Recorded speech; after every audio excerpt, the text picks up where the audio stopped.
como lidar, né, com esse inimigo e amigo às vezes, que é o medo. Como podemos lidar com o medo? É fato que o medo é um assunto que toca a todos nós. E graças a Deus ele existe, né? Porque o medo nos faz ser prudentes em alguns momentos. O medo nos livra de situações de perigos reais, né? Ele nos dá prudência, ele nos faz, muitas das vezes, prever algo lá na frente e aí movermos, traçarmos algumas estratégias para evitarmos o problema lá na frente. Então, se não existisse medo, não teríamos limite, faríamos um monte de besteira, seríamos totalmente sem freio e não saberíamos lidar com muitas coisas. É igual a dor é ruim, mas imagine se ela não existisse. Nós iríamos sair pisando em caco de vidro, sairíamos correndo e quebraríamos uma perna, não sentiríamos dor e continuaríamos correndo. Então, até as coisas ruins têm as suas finalidades, né? E aí, quando eu olho para esse texto aqui, eu vejo Jesus andando sobre as águas e Pedro olhando para ele, perguntando quem é, ele dizendo vem, e a fé daquele homem ela é tão tremenda que ele obedece, ele começa a andar sobre as águas. Só que diz o texto que ele começa a olhar para os ventos. Isso, por inferência, isso me diz algumas coisas. Por inferência, isso me diz que é possível algumas coisas acontecerem pela fé, mas é possível também muitas coisas não acontecerem pela minha falta de fé. Não é? É possível eu começar algumas coisas, mas no meio do caminho naufragar pela falta de fé. Né? Há uma palavra, vem, sou eu.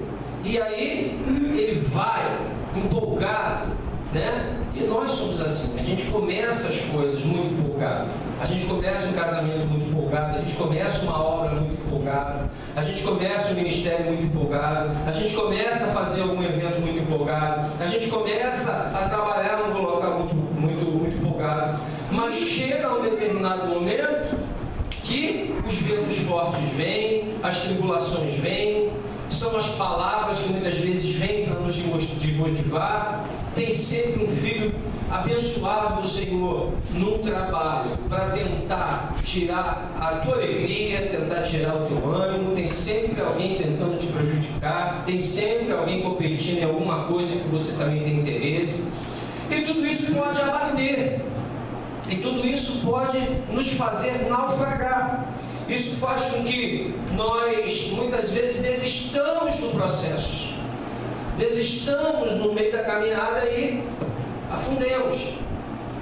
E existem alguns medos, existe um dos piores dele, é o medo existencial, né? O cara está com 30 anos, mas ele já está com medo da morte aos 80. Ai, eu tenho medo de morrer. Você não tem ideia. O medo da morte, que é algo certo, eu tenho medo, por mais que eu sane, por mais que eu brigue, por mais que eu seja bonito, por mais que eu seja rico, por mais que eu seja... eu vou morrer. Isso dá medo. Isso dá medo. E muita gente entra numa neurose nesse processo e desenvolvem até doença, hipocondria. A gente começa a tomar remédio para tudo. Eu estava conversando ontem com o Marco, né, filmado, ele falando numa pessoa conhecida, e se você chegar perto dela e disser assim, rapaz, eu estava com uma dor no cabelo, o cabelo não dói, estava com uma dor no cabelo. Depois que você sair, ela vai estar pedindo um remédio, porque ela está terrivelmente com dor no cabelo. Né? Então são dores que se tornam doença, que começa a gerar pânico, gerar angústia, obsessão, e a pessoa fica com medo, e paralisa a sua vida. A pessoa tem medo, às vezes dentro de um trabalho, mas ela está trabalhando, mas ela está com medo de perder o emprego já. Ela já entra com medo de perder o emprego. E tem uma coisa, eu não sei provar isso cientificamente, a ciência ainda não consegue comprovar isso, mas você pode reparar, o que mais você tem obsessivamente é o que te acontece. As pessoas que mais são roubadas são aquelas que têm medo de ser roubadas. Assim como, como é que ela... algum tipo de química liberada aqui atrás, sabe o cachorro quando sente cheiro de outro cachorro? Ou dizem que o cachorro sente cheiro de medo? É isso? Se você sentir medo, o cachorro sente aquilo ali. De alguma forma, esse bandido sente medo de quem, sente cheiro de quem está com medo dele. Aí a pessoa se resguarda, não sai à noite, não leva brinco, não anda com relógio, que eu não sei quem, Aí um dia ela pega um carro com 2 policiais na frente, no meio da delegacia, é assaltada. Eu me lembro de um amigo meu que tem aqui, ele está aqui agora, eu vou falar nome não. Mas eu vou contar a história porque eu não sou balcão, vai dar segredo, como diz o sou sim, só o cara tinha medo de tudo. Medo de sair de noite, medo de visitar a comunidade comigo, medo de não fazer o quê, medo de não sei o quê. Todo cheio de medo. Aí um dia ele está em casa, porque ele estava com medo, e ele senta no sofá. Ele só sentava desse lado aqui do sofá, se eu não me engano. Mas no dia, ele sentou do lado de cá do sofá. E naquele dia houve um tiroteio do guarda da rua, sei lá o que houve. Houve um tiroteio. Aonde a bala passou? Aonde ele sentava todo dia. Pá! Aí Deus começou a falar algumas coisas, né? Se eu não guardar, então você vigia. Eu não sei que cargas d'água dá, mas quanto mais medo você tiver de uma coisa, mais tu atrai. Não estou dizendo que você não ser prudente, porque o irmão do medo é prudência. Estamos falando de prudência, estamos falando de vigiar, mas não do medo, do Deus. Tem medo de tudo. Medo de, eu tenho meu vizinho do meu lado, ele não sai depois das 8 de casa. Eu pego minha esposa 1h30 da manhã. Ela vem pela linha amarela todo dia. Se eu for ver notícias todo dia, ela vai ficar em casa, não vai mais trabalhar, vai ficar difícil o negócio. Tá dando para entender? Medo. O medo paralisa as pessoas, você não realiza sonho, você não conquista as coisas boas, você deixa de usufruir coisas maravilhosas para a tua vida por causa do medo.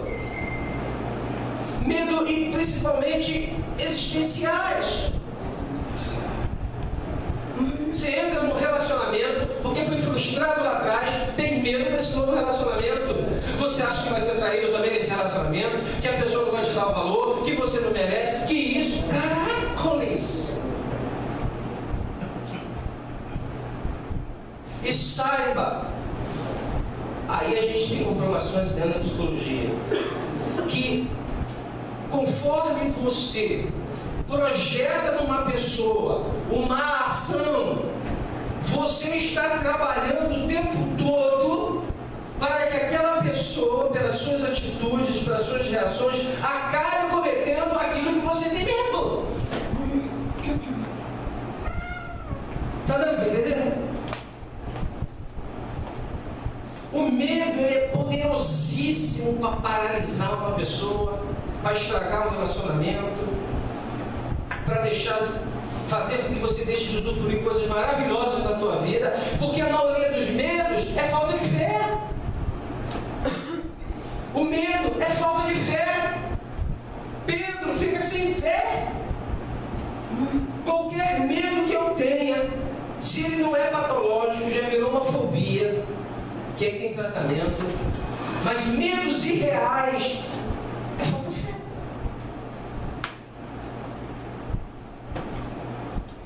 Deus abre uma porta para que eu entro naquela porta, começo no emprego, eu fico com medo de me perdê-lo.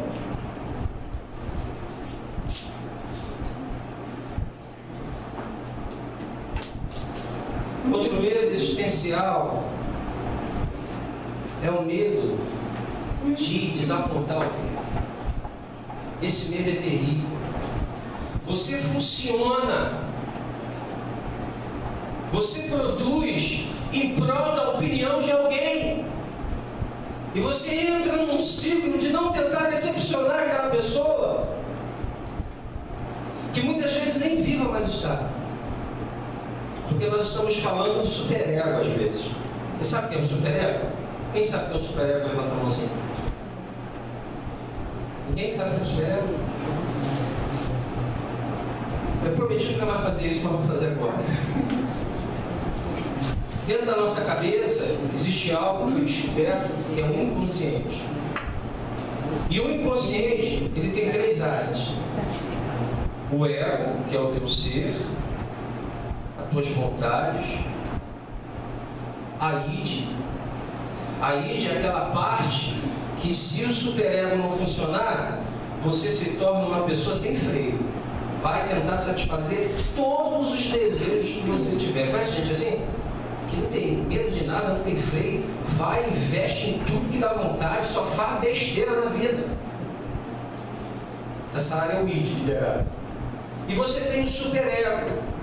O superego é aquela voz paterna ou materna que fica ecoando até na sua fase adulta. Ó, isso é certo, isso é errado. Isso pode, isso não pode. Essa vozinha que todos nós temos quando enfrentamos uma situação. Você ouve a voz lá da Dona Dalva: não, Claudeci, até hoje. Não, Claudeci, não pode. Essa vozinha o tempo todo está te guiando. Você pode estar a quilômetros, milhas de distância dessa pessoa, ela não pode nem mais existir, mas está ecoando na sua cabeça. Você vai para o casamento e ela continua ecoando na sua cabeça. E o ar continua desligado. Aconteceu alguma coisa? E aí,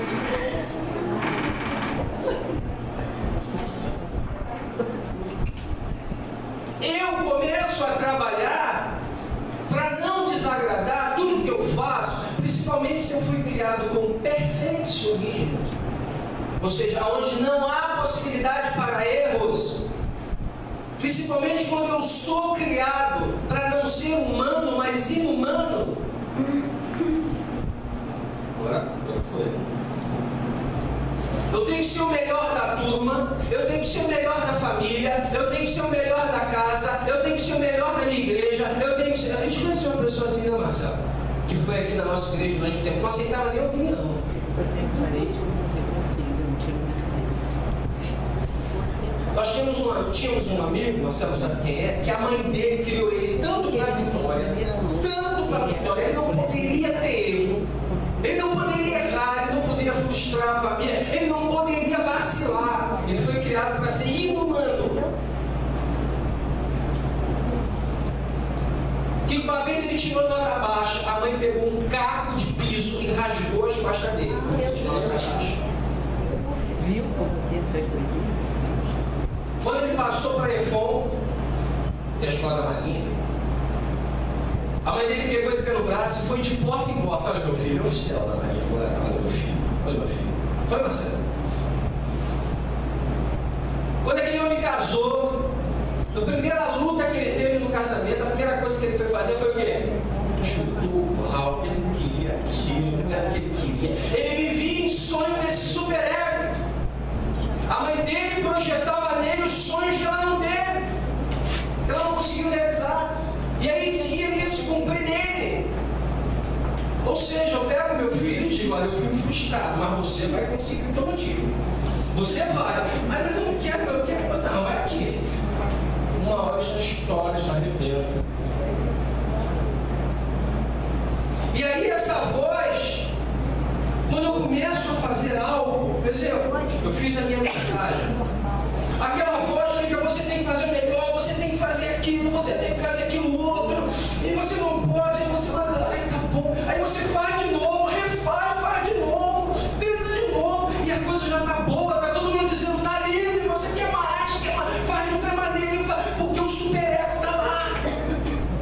É o medo de errar, é o medo de dar a resposta que não vai agradar, é o medo de não atingir a expectativa, e você está totalmente preso ao medo de errar, ao medo de ser humano,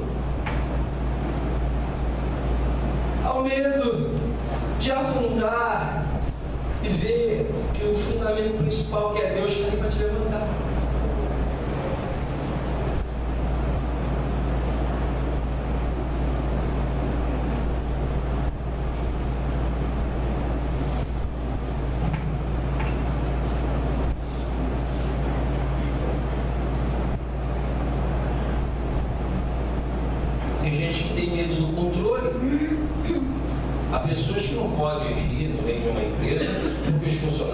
já não perdeu respeito.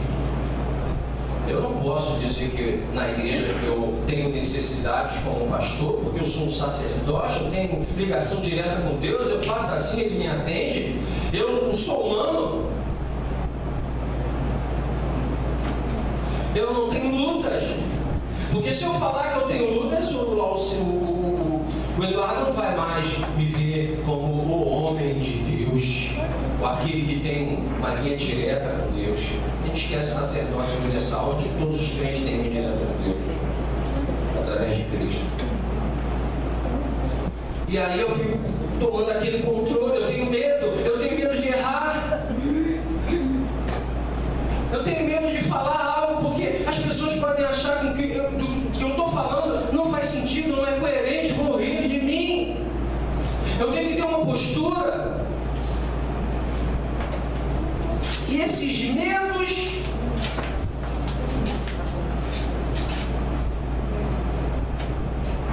vão tirando a minha alegria, vão tirando o meu prazer,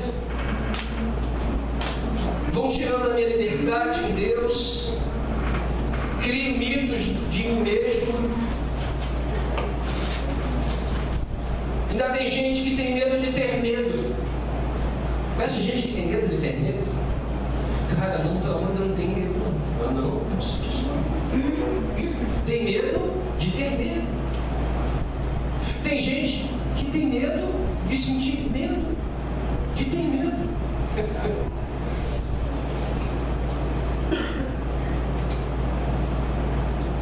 Frente às ameaças, as pessoas tendem a reagir passivamente. E é isso.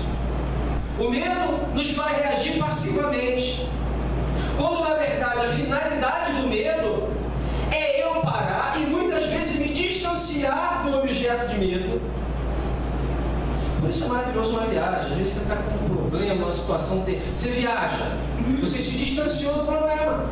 Você já viajaram assim, você está longe, você está no meio do problema, você, caramba, está vendo ele, consegue vislumbrar, melhor dizendo, uma solução, uma estratégia para sair daquilo. Você se afasta do medo, você se afasta do objeto de medo. E aí você consegue buscar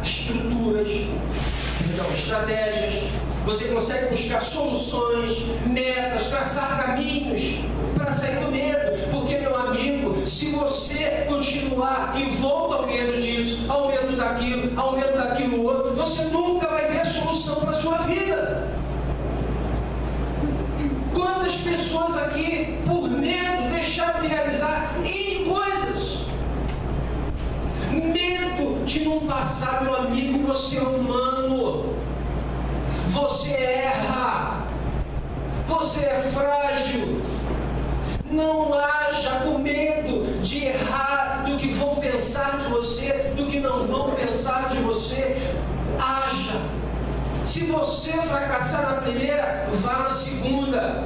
Se você fracassar na terceira, vá na quarta. Porque se você não for, alguém vai rir no final por você não ter ido. E é melhor rir agora, porque você está tentando, e quizás consegue, do que rir depois, por você ter ficado paralisado por causa do medo. Então o medo, ele tem essa força de destruir sonhos, de paralisar pessoas. Você tem uma ideia, a Bíblia tem 365 citações sobre o medo. Dá só para uma por bissexto. Né? 366 citações sobre medos, uma para cada dia do ano. Não temas, o perfeito amor lança fora todo medo. 366 citações sobre medo.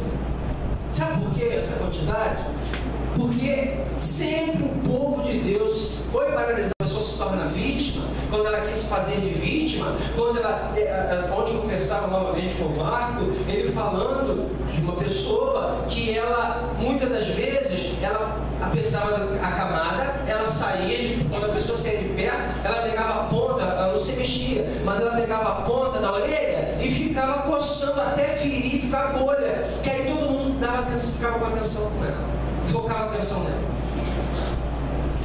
Há pessoas que é assim, ela quer que toda a atenção esteja nela, então ela cria doenças o tempo todo. É o processo de vitimização. E não adianta você querer que cure, porque não quer cura. A pessoa não quer cura. E geralmente são pessoas, e como a gente conversou ontem, que acabam manipulando tudo para a atenção ser só para ela. Às vezes fala coisas que são irreais, envolve um monte de gente, mas a atenção tem que ser dela. Seja ruim, seja boa. Não pode tirar a atenção dela. E todo mundo adoece junto. A família toda adoece junto. Porque a família toda entra. Fica com medo.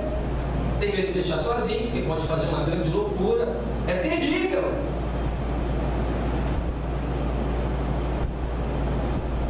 Eu tinha um amigo que tinha uma noiva, que ela disse que quando ele terminasse com ela, ela ia se matar. Pô, sabe o que é isso na cabeça do jovem? O cara já não amava mais, o cara já não queria mais, mas tinha medo dela se corroer. Em épocas antigas, hoje deu testemunho, mas antigamente não, era aquela medo. Então a pessoa entra no processo de vitimização. E Israel entrou nesse processo. Somos como gafanhotos aos olhos dele, como aos nossos olhos também. E a vitimização é companheira, é prima do medo. Porque são pessoas que têm medo de enfrentar a vida. Tem medo de ficar sozinha, tem medo de ficar pobre. A pobreza é a irmã da ganância. Geralmente quem passou muita dificuldade financeira, quando cresce, fica ganancioso demais. Dinheiro se torna o seu Deus, é o mamão. Tem muita gente que passou necessidade na infância, quando cresce, mas tem uma idolatria pelo dinheiro. Conhece gente assim? Conheço uma bem. São medos, medo de ficar pobre, medo de passar aquilo que passou na infância, não se curou. Às vezes o que mais está sobrando é o dinheiro. Está bem, tem pensão, tem isso, tem não sei o que, mas o medo.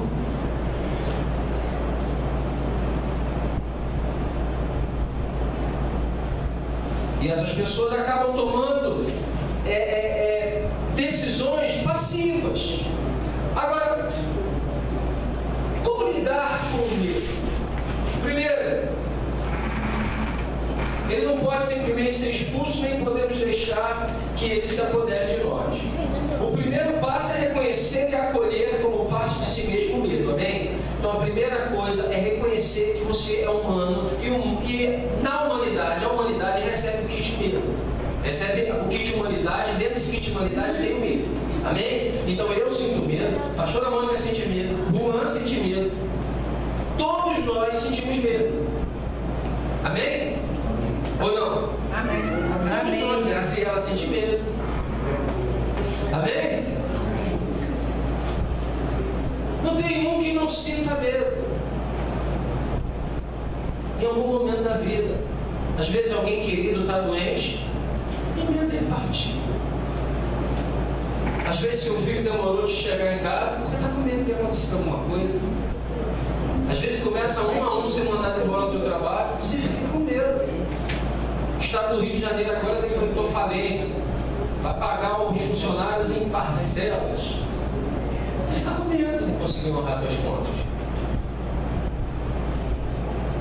O medo se apodera da gente em N situações. Então a primeira coisa que você tem que reconhecer é que você é ser humano.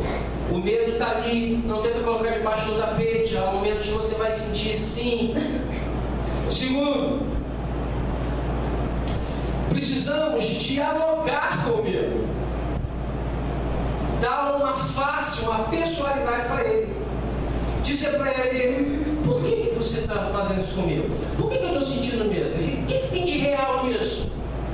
Não falando das pessoas que passaram por essa situação e sobreviveram. Dá um rosto para esse medo. Quem disse que vai dar errado? Quantas pessoas tiveram um relacionamento quebrado, apanharam, foram traídas e conheceram outra pessoa e vive uma relação legal? Por que eu vou ser justamente o da vez, bola da vez? Você tem que dialogar com o seu medo, dar uma pessoalidade para ele. Você lembra o que o salmista faz com o seu eu? Porque está batido a minha alma, espere em Deus, pois ainda o louvarei. Ele dialoga com a alma dele. E você tem que dialogar com os seus medos. Eu tenho medo. Por que você tem medo? Eu tenho medo de sair depois das 8, como meu vizinho. Por que você tem medo? Quantas pessoas morrem depois das 8 durante a semana no percurso que você faz? Por que você vai ser a única que vai morrer? Pode ser que sim, pode ser que não, mas a probabilidade é enorme de ser que não. Você tem que dialogar com os seus medos. Você tem que dar um rosto para ele. E dizer, meu amigo, você não vai me dominar, não. Há possibilidade, mas elas são mínimas. Amém ou não amém? Então, a primeira coisa é reconhecer que o medo é humano. Todo mundo sente. Você não é alguém derrotado porque tem medo. Segundo, dialogue com o seu medo. É como o Eduardo estava testemunhando aqui. Houve um problema da primeira vez, Deus foi miraculoso, misericordioso, deu um tempo, aquela coisa toda que ele contou aqui. Ele poderia muito bem parar, ignorar e dizer o quê? Da primeira vez não deu, dessa segunda, eu não vou parar. Mas é isso que Deus quer? Não. Deus é maravilhoso. Deus gosta de fazer coisas novas. Deus tem seus planos, seus propósitos. Tem pessoas que, por causa de uma experiência, ela generaliza. O que aconteceu com um vai acontecer com todo mundo.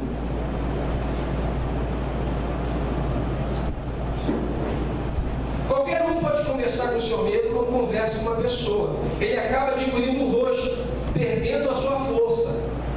Algumas perguntas que podemos fazer ao nosso medo. Para que você serve? Para que você serve? Descobrir por que ele está ali. Diante de que situação você me faz retroceder? Não, é só retrocedo quando o medo bate nessas circunstâncias. Eu já sei qual é essa área. O que poderia acontecer? Tem muita gente que tinha um medo terrível de algo e quando aquilo se concretiza não foi como fez assim. É verdade ou não é? Cara, eu tinha um medo disso e quando acontece, às vezes Deus permite que aconteça, justamente você perdeu o medo. Porque a gente vê que o bicho não é tão feio como a gente achou que era. Que a gente cria um monstro. Em que situações você surge? Definir as situações que o medo surge. São pessoas específicas que me causam medo? Há pessoas que têm patrões que quando chega perto, chega a tremer com medo do patrão. Tem gente que tem medo disso, tem medo daquilo. São coisas específicas, são pessoas específicas que te dão medo. Em que situação emocional que me encontro, ele está mais propenso a vir? Quando eu estou abatido, aquele dia da semana que, poxa, está tudo mal, está tudo meio cinza, é nessa hora que o medo bate?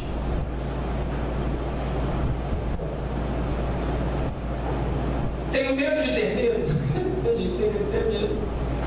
Que desculpas tenho arranjado para não reconhecê-lo? Às vezes a gente tenta ocultar os nossos medos. Será que seu medo não está fundamentado no pressuposto de outra pessoa? Alguém fala, isso é meio por osmose. Por que toda mulher tem medo de barata? Qual é a mulher aqui que não tem medo de barata? Levanta a mão. Uma, duas, Tânia, sai da água. Não tem medo de barata? Abaixa, por favor. Quantas mulheres aqui têm medo de barata? Pode levantar, pastor, a mão, que a pessoa também tem na base. Não, agora bota uma lagartixa na minha frente. Sim, Graciela.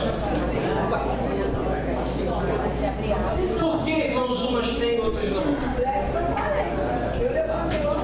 Até que a Bruna tem medo de barata. É um show lá em casa quando aparece uma menina. E aí, elas passaram esse medo para quem? voz estridente igual a da Luciana.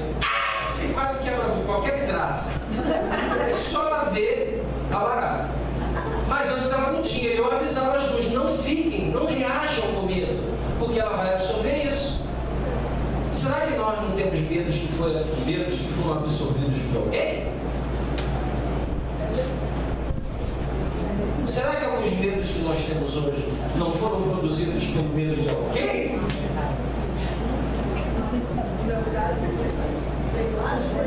Muitas vezes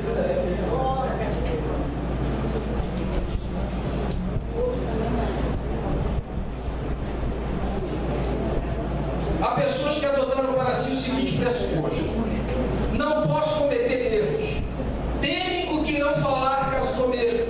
E na medida que expresso para mim esses pressupostos, me dou conta de que não são verdadeiros e posso despedir-me deles. Então, analisar o teu pressuposto para esse medo. Tem uma prova para fazer, você fala, não vou conseguir. Não vou conseguir porque são muitos candidatos, é muita... Meu irmão, alguém vai ter que passar. O negócio na minha cabeça. Esse pressuposto teu está errado. Alguém tem que passar. Porque como pode ser você? É tão ruim assim? Pasme, eu não sei qual é a porcentagem. Aliás, eu sabia, eu esqueci. A porcentagem de pessoas, acho que o homem que fez concurso há pouco tempo pode me ajudar, ou eu. De pessoas que fazem um concurso sem estudar. Aliás, a Graça tem curso. Todas as pessoas tentam concurso tudo sem estudar. Um montão. Aí você faz o cursinho de um ano, tá dando medo, até mais que quem faz é estudar. Não vai com medo, não, vai para mexer. A quem estudou, quem está queimando, ele tem medo. Uma vez um curso de 80 conto lá de baixo, lá da janela, lá, passou na foto dele lá. Esse é meu pai. Ele é teu pai assim. Amém? É isso. Questionar seu medo. Destronar pressupostos. Buscar esse fundamento. Por que esse medo? O que foi esse fundamento em quê? Qual é o fundamento do seu medo? Errar? Que é difícil? Que ninguém consegue? É isso o teu pressuposto? Ah, meu rali. Mas está te paralisando. Ih, gente, já passei.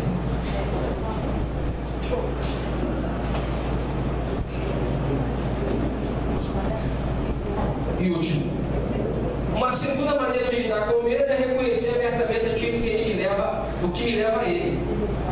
Primeiro, simular circunstâncias, caso que eu tenha medo aconteça. E aí? Tenho medo de bater de carro. E aí, se bater de carro? Eu já bati de carro 2 vezes, só arranhou meu carro. Por que você acha que todo acidente de carro vai ser fatal? Uma parte de acidente de carro não são fatais.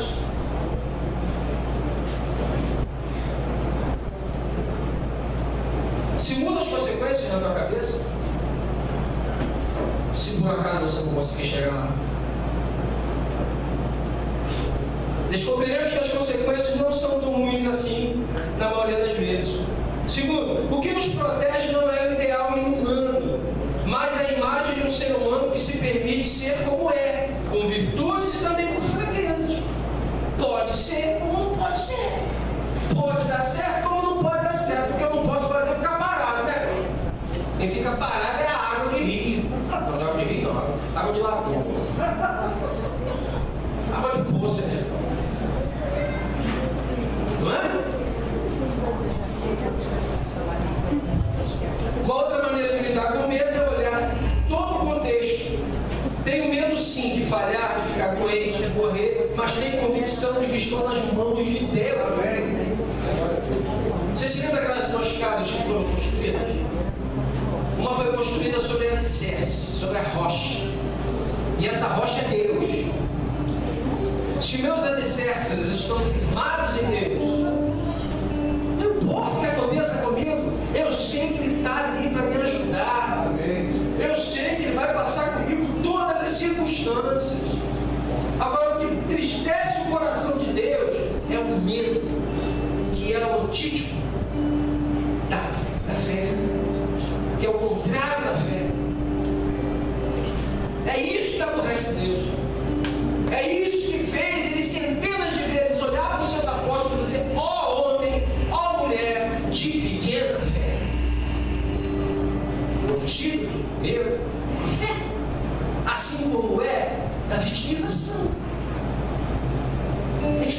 entender por que Deus fala tanto em confiança nele. Você imagina, amado, se na hora de atravessar a rua, o João Vitor diga assim: não vou atravessar a rua, não. Rapaz, para com isso, me dá a mão aqui, eu estou segurando a tua mão, cara.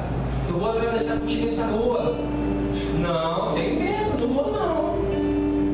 Aí, mas rapaz, tu pode vir, rapaz, eu sou teu avô, eu quero melhor para você, jamais vou te expor um perigo. Não, não sei não, vô. Isso não entristece meu coração? Ele não está confiando em ti. Mas é o que nós fazemos constantemente com Deus. Isso me remete a uma história dos anos 40. Dois amigos. Um tinha 3 filhos, outro tinha 2. O que tinha 3 filhos uma vez sofreu um acidente. E os 3 filhos morreram no acidente de carro. O que tinha 2, isso foi verídico. Ele ficou com tanto medo de perder os 2 filhos deles, ou um dos 2 filhos, que ele começou a ser paralisado.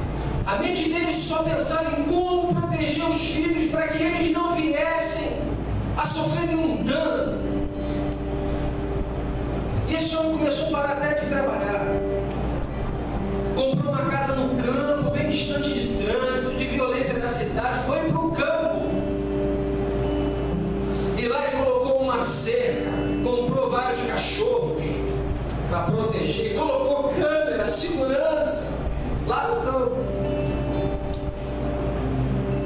E um dia, eles estavam indo passear, e o menorzinho estava brincando, o menorzinho lá. Ele entrou para a garagem, ele foi dar ré no carro. Ele foi justamente o filhinho dele, menor, que foi atropelado todo. Ele morreu na hora. Resumo da história. Ele não conseguiu proteger o filho dele. Isso me lembra a história de Josafá com Acabe. Quando eles vão lutar contra a Síria, Acabe diz assim: olha, eu vou disfarçar, você vai ter um rei. Coloca a roupa de rei lá. Na batalha, os sírios chegaram e viram o rei Josafá. E ele: vamos matar o rei, porque a orientação é matar só o rei. E eles vão atrás do rei. Quando chega perto, ele grita e eles veem que não era o rei, não era Acabe, o rei mau de Israel. E eles não deixam Josafá viver. E aleatoriamente o soldado lança um arco para o alto, lança uma flecha para o alto. E aquela flecha entra na divisa da armadura de Acabe, na quinta costela, segundo Asa. E aí, aquele homem diz: me tira a batalha que eu. E ele morre. Meus irmãos, a gente tem que ter prudência, a gente tem que ter esse medo. Mas se Deus não guardar, seja a cidade, seja teu casamento, seja a sua vida, seja seus projetos, seja seu filho, seja essa igreja aqui, se Deus não guardar, em vão a gente entra em paranoia. Amém? Amém. Cara, isso mesmo. Você é seu irmão. Dialogue com ele. Confronte ele. Contexto de possibilidades. E ele possuamos a nossa terra. Porque do lado de cá não é o lugar que Deus tem para você. Por mais que a nuvem esteja te guardando, por mais que a coluna de fogo esteja clareando a noite para você, Deus tem a cara na noite, é lá que Ele quer você.